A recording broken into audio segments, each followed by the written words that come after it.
Are you in a high pressure job with zero time and everyone is just telling you to go to bed early and get your 8 hours of sleep? Well, I'm here to tell you that you can finally stop obsessing over this number, because the truth is quality beats quantity every single time. And I know this sounds crazy, especially if you're already struggling and every sleep expert out there is just telling you you need to get more sleep. So in this video, I'm going to tell you how you can actually sleep less but still feel great. Let's get into it. You're being told that you need 8 hours of sleep every night, right? You're hearing this everywhere. You've been hearing it ever since you were born, basically, from your parents, from friends, from colleagues, from everywhere on the internet. You need to get 8 hours of sleep every night to function and for your well-being and your health. And now you're freaking out because you might only be getting 5 or 6 hours, maybe sometimes 7 or 7.5 if you're lucky. And you're really starting to get worried, right? Because all of these sleep experts are going on about how terrible lack of sleep is for your health, for your mental, your physical health, how you're going to have dementia and Alzheimer's. And you see this perfect bedtime routine everywhere. And yes, sleep is important. That's why I have this channel. That's why I'm doing what I'm doing, because I believe sleep is so crucial. I'll be the first one to say that sleep is the foundation of your well-being. Of course, 5 to 6 hours is not enough, and that needs to change. But you could be missing a really, really important point, that it's really not about the length of your sleep, but rather about the quality.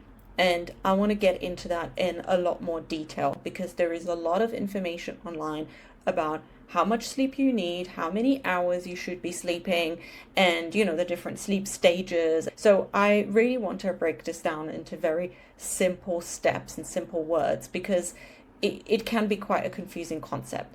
Because even when you get your magical 8 hours of sleep, you could still feel pretty horrible, and you might think, oh, well, finally I'm getting 8 hours of sleep and I'm still not feeling good. So what's wrong? What am I doing wrong? I want you to think about something. So think about two scenarios, two different people. One person is going to bed at, let's say, 10 p.m. And they do this because they've been told they need to go to bed at 10 p.m. every night. And they spend an hour falling asleep. They are really, really struggling to get to sleep. And then they finally fall asleep, but they wake up in the middle of the night, and then they spend an hour tossing and turning, thinking about their work, an important meeting, or something that they said to their partner yesterday. So they spend all of this time awake. Then they finally get to sleep again, let's say at 4 or 5 a.m., and then they get up at 7 a.m. or getting up finally at 7 a.m. So that means they have technically slept for 8 hours if we add up all of this time, but they just feel exhausted and terrible. Then we have the second person who is going to bed at 11 p.m. So they're going to bed an hour later. They are falling asleep in about 15 to 20 minutes. They feel pretty relaxed, then they just get off to sleep pretty quickly, and they sleep through pretty much all of the night, and then getting up at 6:30 instead, but feeling refreshed and ready to take on the day. Let me ask you this. Which one of these would you rather be? Would you rather be the person going to bed at 10 p.m. and spending an hour falling asleep and tossing and turning in the middle of the night, and then waking up, getting up later than you really want to, and essentially wasting a lot of time, right? It's not a very efficient way of living or sleeping. I know which one I would prefer. I would definitely go with the second person, because in the second scenario, you're probably getting a little less sleep. Maybe you're getting about 7.5 hours instead of your full 8 hours, but the quality of that sleep is so much better, and you're actually getting all of the sleep that you need for your body in order to function really well. So what ends up happening is you feel much more energetic, productive during the day, and you essentially save an hour in the evening that you can spend on something else, right? You can spend it with your family, or watching a movie, or reading a book, or whatever you like. And you also gain half an hour in the morning. That could be part of a productive morning routine potentially. So really it's a win-win situation. question. You might ask yourself now, well, is 7 hours enough then? What is that number that I should be aiming for? What is the minimum amount of sleep that I should get? And it's an important question, but I would say it is the wrong focus, because generally speaking, we should aim for about 7 to 9 hours. But it's a very general recommendation. And you really need to think about it from a sleep quality perspective. Are you getting enough quality in your sleep? And what that means is, are you getting enough of the various sleep stages that you need in order to fully recover from the previous day and be essentially the best version of yourself the next day? So I'm going to break that down a little bit further. You might have heard of this already. There are various sleep stages that you cycle through during the night, and each of them has a very specific function. So you need all of them, but you need a different ratio for all of them. And there are different recommendations again, and I don't want you to focus on the numbers here. This is just for your understanding and to get the concept of what I'm talking about when it comes to sleep quality. So we have various sleep stages, and I would say the only three that you really need to think about is light sleep, deep sleep, and REM sleep. There are some variations within the light sleep, but you don't need to know about that for this video. So light sleep makes up about, I would say, 50% of your sleep. So that's quite a large number. Deep sleep makes up about 10 to 25%. So that, again, it's quite a wide range. So which one are you going to fit in? Now, I don't know that. That's going to be different for every person. And again, you don't necessarily need to aim for a very specific number, because it can also vary night by night, depending on what you did the previous day and whether you had a very active day or a restful day. Your body will essentially adapt the sleep that it needs for any given night. But generally speaking, you should have about 10 to 25% of deep sleep. And that's around an hour and a half to 2.5 hours. Again, it's a range. Don't worry about the numbers. And that deep sleep function is really recovery, right? Physical recovery from the day, and also storing memories in your long-term memory. So whatever you have learned that day is going to be filtered, analyzed, and then basically be put into your long-term memory, whatever is useful according to your brain. So it's really, really important to get a lot of deep sleep, of course. But then on the other side, there's also REM sleep, and that's your typical dream stage. So that's where you're going to have a lot of vivid dreams. And that makes up about 20 to 25% of your whole sleep. So that's about 2 hours on average. Again, varies night by night.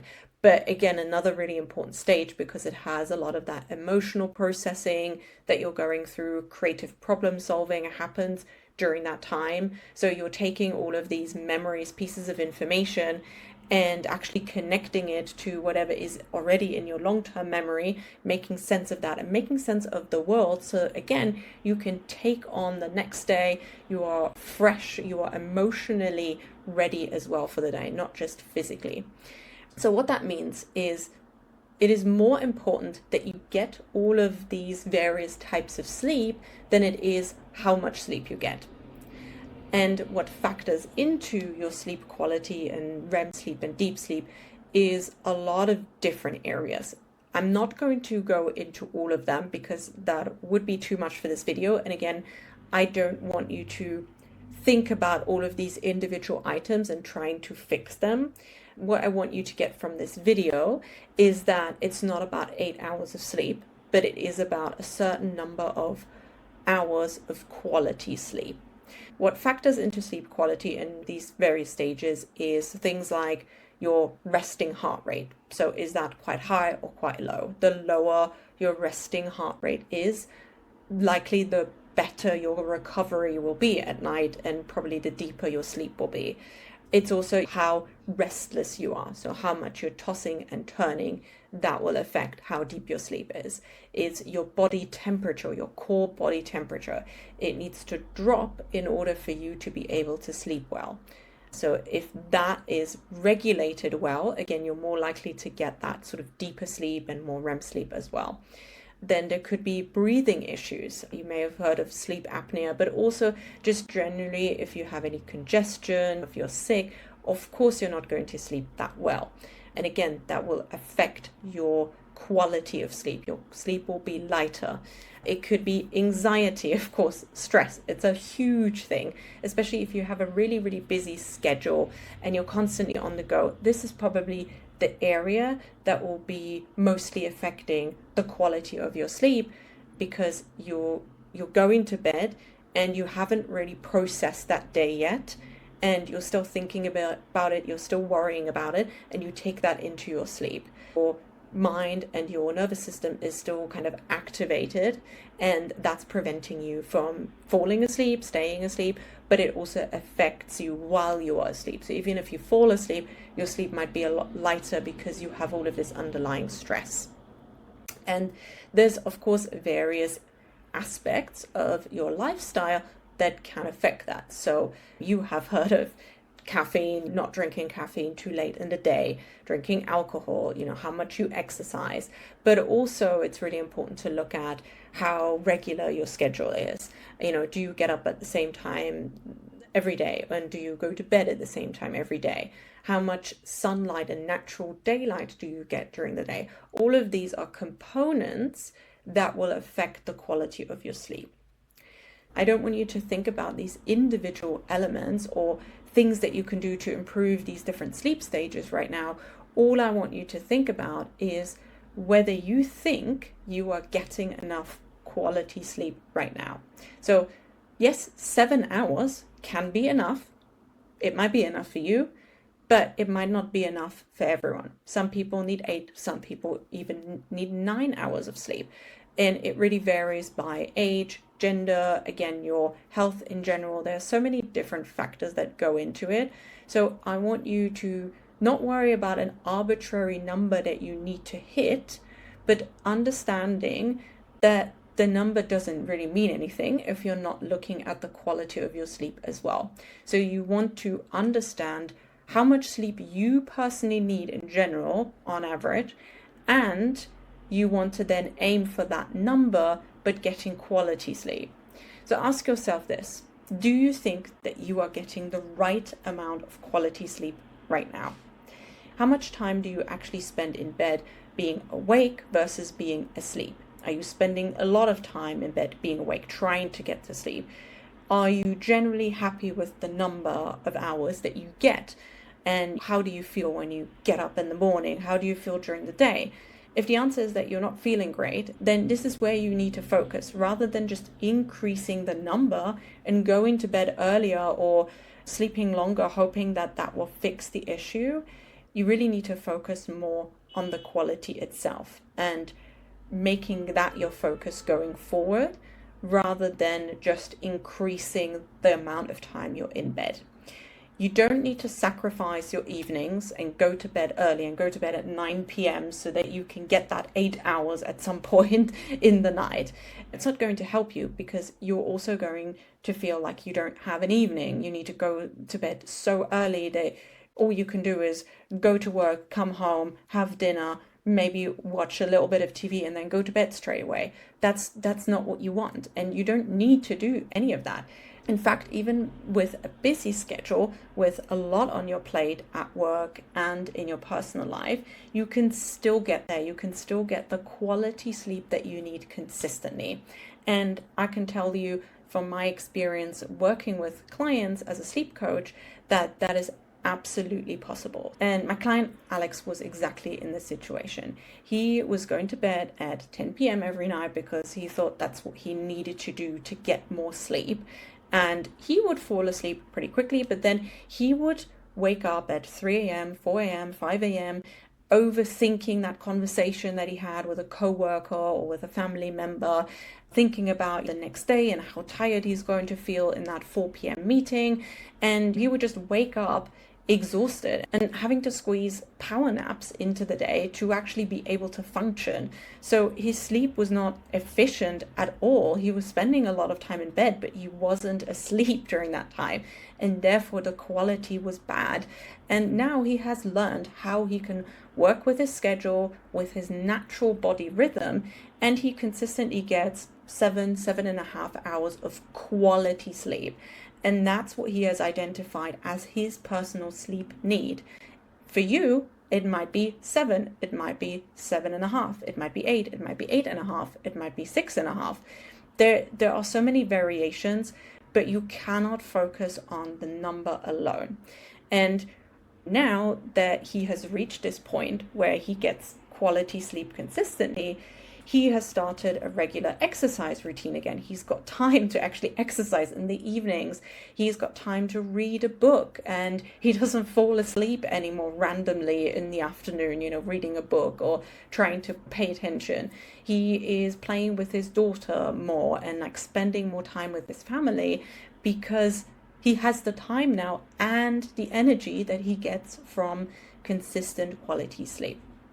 And he's not trying to constantly catch up on those restless nights and worrying about getting the right amount of sleep and going to bed early. So that's what I wanted to share with you today. I wanted to keep it really simple, but I see so many people worrying about getting 8 hours of sleep or getting a certain number of hours, and you just see it everywhere, and it's becoming this obsession. Please, please, please, please, from now on, do not focus on the number alone.